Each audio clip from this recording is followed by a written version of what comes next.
Everyone अस्सलामु आलाइकुम welcome back to my channel. এখন যেহেতু গরমের সিজন আর এই সিজনে কিন্তু প্রচুর পরিমাণে ঢেঁড়স কিনতে পাওয়া যায়, অনেকে এটাকে ভেন্ডিও বলে থাকে। আজকে আমি আমার মায়ের একটা ঢেঁড়স চিংড়ির রেসিপি আপনাদের সাথে শেয়ার করব। এই রেসিপিটা খুব সহজে আপনারা রান্না করে ফেলতে পারবেন 10-15 মিনিটের মধ্যে, আর কোনো রকম ঝামেলা হয় না এই রেসিপিটা রান্না করতে। চলুন তাহলে রেসিপিটা শুরু করি।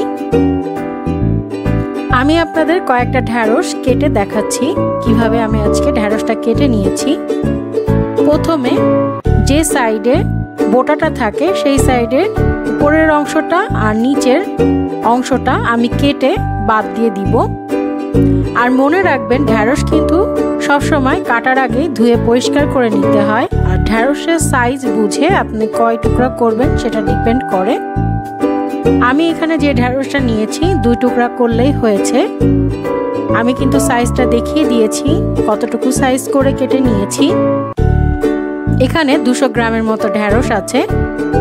চেষ্টা করবেন যেন ঢেঁড়সগুলা ফ্রেশ হয়, কারণ ফ্রেশ ঢেঁড়স না হলে কিন্তু ঢেঁড়স খেতে ভালো লাগে না এবং রান্নাটা কিন্তু ভালো হবে না।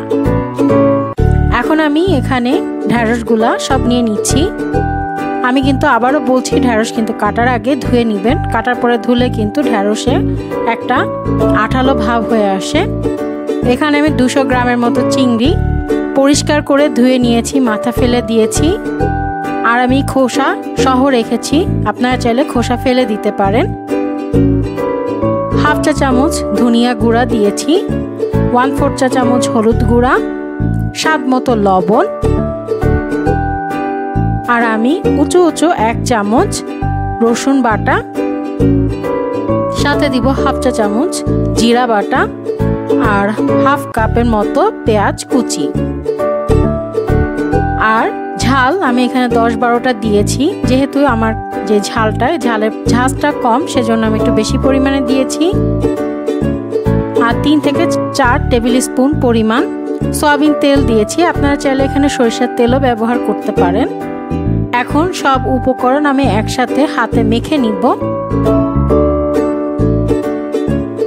হাতে মাখা যখন হয়ে যাবে তখন কিন্তু আমরা এর মধ্যে পানি দিয়ে দিব। নর্মাল রুম টেম্পারেচারের পানি আমি অ্যাড করছি, 1/2 কাপের মতো পানি অ্যাড করলাম। পানিটা আপনাদের একটু বুঝে অ্যাড করতে হবে যে আপনার ঢেঁড়সের কোয়ালিটি কেমন আর কি পরিমাণে আপনি ঢেঁড়স রান্না করছেন। পানিটা অ্যাড করা হয়ে গেলে এখন আমরা এটা চুলায় দিয়ে দিব।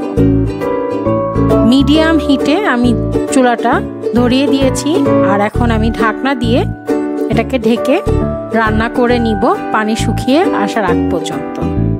আর এই ঢেঁড়সের রেসিপিতে কিন্তু হলুদ আমি কম ব্যবহার করেছি। আপনাদের কাছে যদি হলুদ আরও বেশি লাগে আপনারা দিতে পারেন, অথবা কেউ যদি মনে করেন আপনার তরকারিটা অনেক সাদা সাদা লাগছে সেক্ষেত্রে আপনি চাইলে একটু লাল মরিচের পাউডারও ব্যবহার করতে পারেন। আজকে আমি সম্পূর্ণ আমার মা যেভাবে রান্না করে হুবহু রেসিপিটাই আমি আজকে আপনাদের সাথে শেয়ার করছি। আর দেখছেন কিন্তু আমি ঢেঁড়স ওভাবে নাড়াচাড়া করছি না, আমি একবার ঢাকনা তুলে কিন্তু চেক করে নিয়েছিলাম। এখন আবারও ঢাকনা তুলে আমি আলতো হাতে একটু নেড়ে চেড়ে দেখে নিব আমার ঢেঁড়সটা হয়েছে কিনা। আর এই ঢেঁড়সের রেসিপিটা কিন্তু একটু মাখা মাখা হয়, একেবারে ড্রাই হয় না। এটাও আপনাদের উপর অবশ্য ডিপেন্ড করে, আপনারা যদি এটাকে একেবারেই ড্রাই করে ফেলতে চান তাহলে ড্রাই করতে পারেন। আমার কিন্তু রান্নাটা হয়ে গেছে, আমি আপনাদের বলেছিলাম 15 থেকে 20 মিনিট লাগে, দেখুন খুব ঝটপট হয়ে যায়। আর দেখতেই পাচ্ছেন ঢেঁড়স চিংড়ি মাছ সবটাই কিন্তু সিদ্ধ হয়ে গেছে। অনেকে হয়তো ভাবতে পারেন এত ঝটপট কিভাবে হলো, নিশ্চয়ই কাঁচা থাকবে। একেবারেই না, মিডিয়াম জালে যদি আপনি রান্না করেন খুব সহজেই হয়ে যাবে। আর বেশি নাড়াচাড়া করবেন না, তাহলে ঢেঁড়সগুলো সুন্দর আস্ত থাকবে এবং সুন্দর সবুজ দেখা যাবে। যারা ঢেঁড়স পছন্দ করেন আমি আশা করছি এই রেসিপিটা আপনাদের কাছে খুবই ভালো লাগবে। আর যারা ঢেঁড়স খান নাই তারা অবশ্যই এটা চেষ্টা করে দেখতে পারেন, আশা করি আপনাদের কাছেও ভালো লাগবে। আর যারা নতুন রান্না শিখেছেন অথবা নতুন সংসার শুরু করেছেন বা ব্যাচেলার যে ভাই বোন আছেন তাদের জন্য আশা করি এই রেসিপিটা অনেক সহজ হবে। আমার এই রেসিপিটা যদি ভালো লাগে চ্যানেলটি সাবস্ক্রাইব করবেন। সবাই ভালো থাকবেন। আল্লাহ হাফেজ।